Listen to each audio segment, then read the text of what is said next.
नमस्कार, उत्तराखंड समाचार में आपका स्वागत है। मैं रविंद्र सिंह। सबसे पहले मुख्य समाचार। विभिन्न रेल परियोजनाओं के लिए उत्तराखंड को इस वित्तीय वर्ष में 5,131 करोड़ की धनराशि आवंटित। केंद्रीय रेल मंत्री अश्विनी वैष्णव ने कहा 2026 के मध्य तक पूरा होगा ऋषिकेश कर्णप्रयाग रेल लाइन का कार्य। मुख्यमंत्री पुष्कर सिंह धामी ने किया SCERT उत्तराखंड के नवनिर्मित भवन का लोकार्पण। हाई स्कूल व इंटरमीडिएट परीक्षा में सर्वोच्च स्थान प्राप्त करने वाले छात्र छात्राएं भी हुई सम्मानित।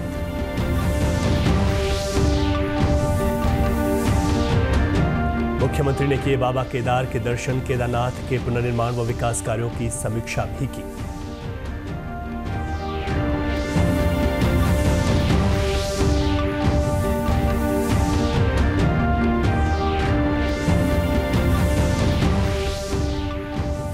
और कांग्रेस ने हरिद्वार की हर की पैड़ी से शुरू की श्री केदारनाथ प्रतिष्ठा रक्षा यात्रा। मुख्यमंत्री ने यात्रा को बताया आधारहीन।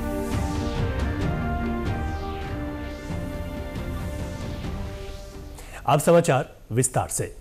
ऋषिकेश कर्णप्रयाग रेल लाइन का कार्य वर्ष 2026 के मध्य तक पूरा होने की उम्मीद है। केंद्रीय रेल व सूचना प्रसारण मंत्री अश्विनी वैष्णव ने आज यह जानकारी पत्र सूचना कार्यालय में आयोजित वर्चुअल प्रेस कॉन्फ्रेंस के माध्यम से दी। उत्तराखंड व जम्मू के पत्रकारों को संबोधित करते हुए उन्होंने कहा कि विभिन्न रेल परियोजनाओं के लिए उत्तराखंड को इस वित्तीय वर्ष में 5,131 करोड़ की धनराशि आवंटित की गई है। इस बजट से उत्तराखंड में रेल नेटवर्क को सुदृढ़ किया जाएगा। अश्विनी वैष्णव के मुताबिक ऋषिकेश कर्णप्रयाग रेल लाइन में 213 किलोमीटर की सुरंग बननी है, जिसमें से 171 किलोमीटर की सुरंग तैयार हो चुकी है। युवा पर्वत होने की वजह से यहाँ हिमालयन टनलिंग मेथड का इस्तेमाल किया जा रहा है। एक सवाल के जवाब में उन्होंने कहा कि ऋषिकेश, उत्तरकाशी, टनकपुर, बागेश्वर, सहारनपुर, देहरादून व बागेश्वर गैरसैंण रेल लाइन की DPR तैयार की जा रही है। उन्होंने इस बार रेलवे को रिकॉर्ड 2,62,000 का बजट में आवंटन करने पर प्रधानमंत्री नरेंद्र मोदी व केंद्रीय वित्त मंत्री निर्मला सीतारमण का आभार व्यक्त किया। मुख्यमंत्री पुष्कर सिंह धामी ने आज देहरादून के शैक्षिक अनुसंधान एवं प्रशिक्षण परिषद SCERT उत्तराखंड के नवनिर्मित भवन का लोकार्पण किया। इस अवसर पर उन्होंने पंडित दीनदयाल उपाध्याय राज्य शैक्षिक उत्कृष्टता पुरस्कार प्रदान किए। इसके तहत उत्तराखंड विद्यालयी शिक्षा परिषद की हाई स्कूल व इंटरमीडिएट परीक्षा में सर्वोच्च स्थान प्राप्त करने वाले छात्र छात्राओं को पुरस्कृत किया गया। इसके अलावा मुख्यमंत्री ने प्रदेश के सरकारी विद्यालयों में CSR के सहयोग से स्थापित 442 स्मार्ट क्लासरूम का शुभारंभ भी किया। इस अवसर पर मुख्यमंत्री ने कहा कि उत्तराखंड की शिक्षा व्यवस्था को पहले से अधिक आधुनिक और व्यावहारिक बनाने के लिए सरकार लगातार नीतिगत फैसले ले रही है। सभी को बेहतर शिक्षा देना राज्य सरकार की प्राथमिकता है। CSR फंड के द्वारा तो अनेक स्थानों पर शिक्षा के उत्थान के लिए शिक्षा विभाग के सहयोग में स्मार्ट क्लास, वर्चुअल क्लास इसको बनाने में अपना योगदान देते हैं। उन सभी को सम्मानित किया गया और निश्चित रूप से मेधावी छात्र छात्राओं का भी आज यहाँ पर सम्मान हुआ है। और इस सम्मान से जहाँ उनको प्रेरणा मिलेगी आगे आने वाले समय में अपने जीवन में, वो और अच्छी तरीके से तैयारी करेंगे, अच्छा काम करेंगे। इस सम्मान से प्रेरित होकर जीवन के हर क्षेत्र में उनको आगे जाने के लिए और ऊर्जा प्राप्त हो, उनके अंदर उत्साह आएगा। इसके निमित्त कार्यक्रम हुआ है। साथ में जो भवन बनकर तैयार हुआ है, इस भवन का शिलान्यास भी हम लोगों ने आज से 2 वर्ष पहले किया था और शिलान्यास हुआ और आज लोकार्पण भी हो गया कि हम आदरणीय प्रधानमंत्री मोदी जी के नेतृत्व में जिन कामों को शुरू करते हैं, जिन योजनाओं की शुरुआत करते हैं, उन योजनाओं को पूरा भी करते हैं। शिक्षा मंत्री डॉक्टर धन सिंह रावत ने कहा कि राज्य सरकार छात्रों को किताबें, कपड़े, बैग और जूते मुफ्त में देने का कार्य कर रही है। छात्रों को छात्रवृत्ति और निःशुल्क नोटबुक भी उपलब्ध कराई जा रही है। SCERT और डाइट को और अधिक सुदृढ़ बनाया जा रहा है। में हम काफ़ी आमूलचूल परिवर्तन की ओर जा रहे हैं और धीरे धीरे हम ये चाहते हैं कि बच्चों का कौशल विकास कैसे हो, संस्कारित बच्चे हमारे स्कूलों से कैसे निकलें, हमारे बच्चे जो है पूरी देश दुनिया में जो है अपनी पढ़ाई के माध्यम से आगे कैसे जाएं, इस पे पूरा फोकस हो रहा है। और मैं कह सकता हूं कि बच्चों के सर्वांगीण विकास के लिए जो जो संभव होगा सब किया जाए। मुख्यमंत्री पुष्कर सिंह धामी आज बाबा केदारनाथ के दर्शनों को श्री केदारनाथ धाम पहुंचे। मुख्यमंत्री ने केदारनाथ में रुद्राभिषेक व विशेष पूजा अर्चना की और तीर्थ पुरोहितों से धाम में चल रहे निर्माण व अन्य विकास कार्यों के संबंध में चर्चा कर सुझाव मांगे। उन्होंने केदारपुरी में चल रहे पुनर्निर्माण एवं विकास कार्यों की भी समीक्षा की। मुख्यमंत्री ने पुनर्निर्माण कार्यों में तेजी लाने और गुणवत्ता का विशेष ध्यान रखने के निर्देश दिए हैं। उन्होंने सभी कार्य समय से पूर्ण करने को भी कहा है। कांग्रेस ने आज हरिद्वार की हर की पैड़ी से श्री केदारनाथ प्रतिष्ठा रक्षा यात्रा की शुरुआत की। गंगा पूजा के बाद इस पदयात्रा का शुभारंभ किया गया। हरिद्वार से शुरू हुई यह पदयात्रा गढ़वाल के विभिन्न हिस्सों से होते हुए 4-5 अगस्त को केदारनाथ में समाप्त होगी। इस दौरान जगह जगह पर जनसभाओं का भी आयोजन किया जाएगा। पदयात्रा की शुरुआत में पूर्व मुख्यमंत्री हरीश रावत, नेता प्रतिपक्ष यशपाल आर्य, प्रीतम सिंह सहित कांग्रेस के सभी विधायक मौजूद रहे। इस अवसर पर प्रदेश अध्यक्ष करण माहरा ने कहा कि केदारनाथ का व्यवसायीकरण किसी भी कीमत पर बर्दाश्त नहीं किया जाएगा। देखिए, माँ गंगा का आशीर्वाद ले रहे हैं, गंगा जली लेके केदारनाथ तक जाएंगे। जिस तरीके से धर्म के नाम पर नफरत फैलाई जा रही है, आपने देखा अभी एक वो नाम की पट्टी लगाने की बात आई थी, उसी तरीके से केदारनाथ भगवान के मंदिर में सोने की चोरी भी उस सरकार के टाइम में जो सनातन धर्म के नाम पर वोट मांगती है और जांच की मांग विपक्ष लगातार कर रहा है। अब तो खुद शंकराचार्य जी ने भी कहते हैं उसकी जांच के लिए तैयार नहीं है। जिस तरीके से आप और हम सब जानते हैं कि भगवान के दरबार में राजा और रंग बराबर होते हैं और केदारनाथ धाम के जो गर्भगृह है उसके नियम नरेंद्र मोदी जी ने तोड़े 5 कैमरे अंदर ले जाके। बीकेटीसी के अध्यक्ष की हिम्मत नहीं हुई कि वो नोटिस दे सके, 1 रुपये का अर्थदंड लगा सके, लेकिन शंकराचार्य जी के लिए बोलने में उन्होंने 1 घंटे का भी समय नहीं छोड़ा, एकदम से रिएक्शन दिया। उधर मुख्यमंत्री पुष्कर सिंह धामी ने कांग्रेस की इस यात्रा को एक ढकोसला बताया है कि जो लोग संसद के अंदर हो या अपनी कार्यशैली में अपने चुनावों के दौरान पूरे समय में सनातन का विरोध करते रहे हैं और बाबा केदार तो सनातन के एक तरह से फाउंडर हैं, वहाँ पर वो प्रतीक हैं। तो जो लोग सनातन का विरोध करते रहे हैं उनकी यात्रा केवल एक ढकोसला है। उनको तो सबको जो है प्रायश्चित यात्रा करनी चाहिए। जो सनातन को गाली देने का काम किया है, हिंदू देवी देवताओं का अपमान का काम किया है, हिंदू धर्म को, सनातन को जो लोग कहते हैं कि मलेरिया है, वायरल है, डेंगू है, ऐसे लोग जब यात्रा की बात करते हैं तो बहुत ही आश्चर्य होता है। यहां रुकेंगे एक छोटे से ब्रेक के लिए। आप बने रहिए हमारे साथ।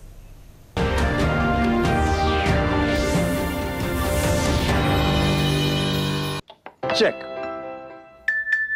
जाना पड़ेगा। अरे गेम छोड़ के 1 महीना हो गया कंप्लेंट किए हुए, बैंक रिफंड ही नहीं कर रहा है। कंप्लेंट करनी है। अरे बैठिए बैठिए, यहीं से कर लीजिए आरबीआई के ऑम्बुड्समैन को। कैसे? आरबीआई अधिकृत बैंक, एनबीएफसी या डिजिटल लेन देन के जितने भी प्लेटफॉर्म्स हैं, उनकी शिकायत आप कर सकते हैं घर बैठे बैठे आरबीआई के सीएमएस पोर्टल पर। ये हो गया चेकमेट। कंप्लेंट करेंगे क्या? आरबीआई कहता है जानकार बनिए, सतर्क रहिए।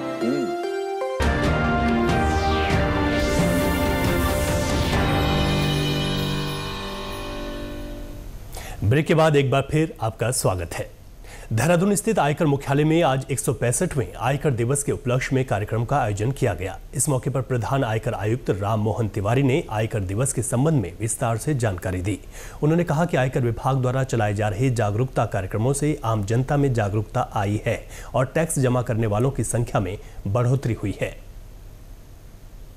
जनता के सहयोग के बिना ये संभव नहीं हो पाता। जिस तरह से देश के डेवलपमेंट में हम लोग कंट्रीब्यूट कर रहे हैं, तो इसीलिए पॉसिबल हुआ है कि हमने अपना काम किया है, लेकिन लोगों ने भी ड्यूटीफुली अपना जो टैक्स है वो दिया है। हमारी कोशिश ये है आयकर दिवस मनाने के लिए कि हम लोगों को अवेयर करा सकें कि उनके जो ड्यू टैक्सेस हैं वो समय से सरकार के ख़जाने में जमा करें, जिससे वो पैसा हम देश के डेवलपमेंट में यूज़ कर सकें।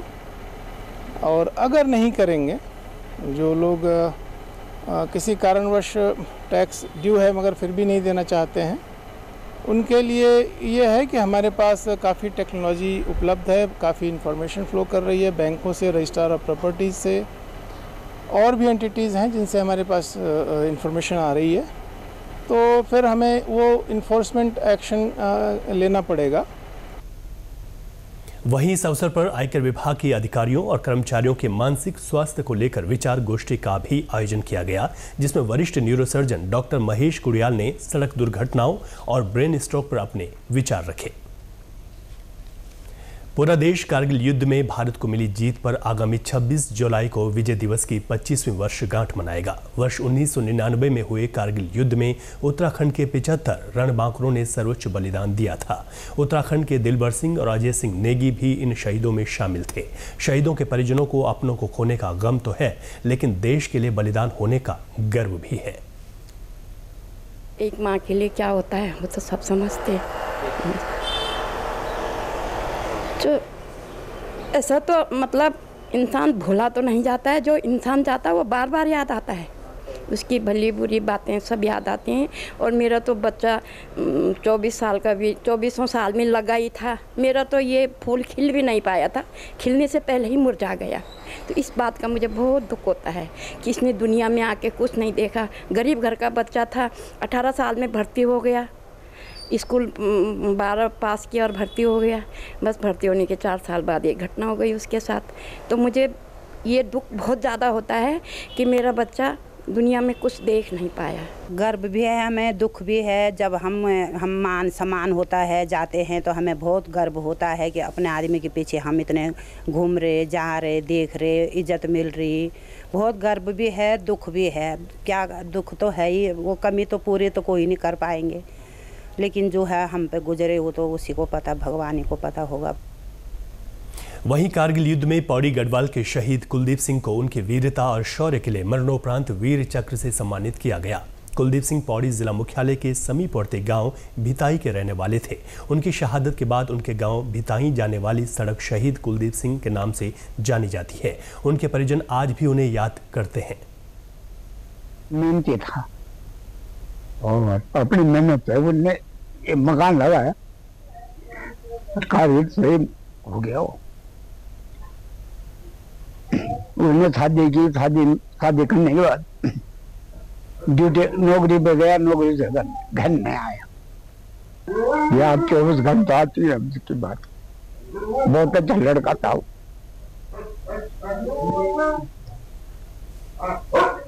मेहनती था, अपने आप उसने पत्थर सारे मकान के अपने आप ये वो लाया, सीमेंट सरिया सुरिया सब कुछ। उसने बोला किसी जरूरत नहीं है। कमरा लगाया उसने, इधर किचन बनाया। देखिए, जो मेरा भाई था कारगिल शहीद, आज हमको उसमें बहुत ज़्यादा गर्व है कि उसने देश के लिए अपने प्राणों को बलिदान दिया है। और बचपन से ही उसमें एक अलग सा एक हुनर था कि वो हमारी आर्मी को ज्वाइन करना चाहता था, देश की सेवा आर्मी में जाके करना चाहता था। क्योंकि अभी यहाँ तो उसने पढ़ाई की नहीं, पौड़ी में। पौड़ी वो दीदी के पास रहता था, कोटदार, बड़ी वाली दीदी है जो मेरी ताऊ जी की। लेकिन वो इतना मेहनती था कि हमारी जब खेतों में काम धंधे होते हैं तो उस समय वो यहाँ आ जाता था। तो अकेले ही वो पूरे खेत को, जैसे जिस तरीके से हमारी मंडाई होती है, लवाई होती है, वो अकेले ही 10 लोगों के बराबर काम करता था। गौरतलब है कि कारगिल युद्ध के दौरान भारतीय सेना ने पाकिस्तानी घुसपैठियों को पीछे खदेड़ दिया और टाइगर हिल व अन्य चौकियों पर फिर से कब्जा करने में सफलता प्राप्त की थी। इसे दुनिया के सबसे मुश्किल युद्धों में से एक माना जाता है। प्रदेश के समाचारों में बस इतना ही। चलते चलते मुख्य समाचार एक बार फिर। विभिन्न रेल परियोजनाओं के लिए उत्तराखंड को इस वित्तीय वर्ष में 5,131 करोड़ की धनराशि आवंटित। केंद्रीय रेल मंत्री अश्विनी वैष्णव ने कहा 2026 के मध्य तक पूरा होगा ऋषिकेश कर्णप्रयाग रेल लाइन का कार्य। मुख्यमंत्री पुष्कर सिंह धामी ने किया SCERT उत्तराखंड के नवनिर्मित भवन का लोकार्पण। हाई स्कूल व इंटरमीडिएट परीक्षा में सर्वोच्च स्थान प्राप्त करने वाले छात्र छात्राएं भी हुए सम्मानित।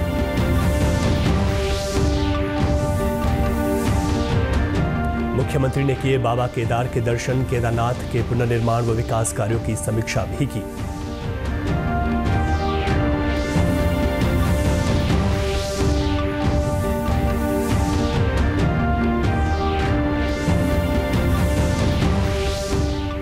और कांग्रेस ने हरिद्वार की हर की पैड़ी से शुरू की श्री केदारनाथ प्रतिष्ठा रक्षा यात्रा। मुख्यमंत्री ने यात्रा को बताया आधारहीन। प्रदेश से जुड़े अपडेट्स के लिए आप हमसे सोशल मीडिया के माध्यम से भी जुड़ सकते हैं। हमारा एक्स हैंडल है DD News_देहरादून, हमारा फेसबुक पेज है DD News उत्तराखंड, हमारे YouTube channel DD News Uttarakhand को आप सब्सक्राइब करें और हमारे Instagram page DD News Uttarakhand को भी फॉलो करें। नमस्कार।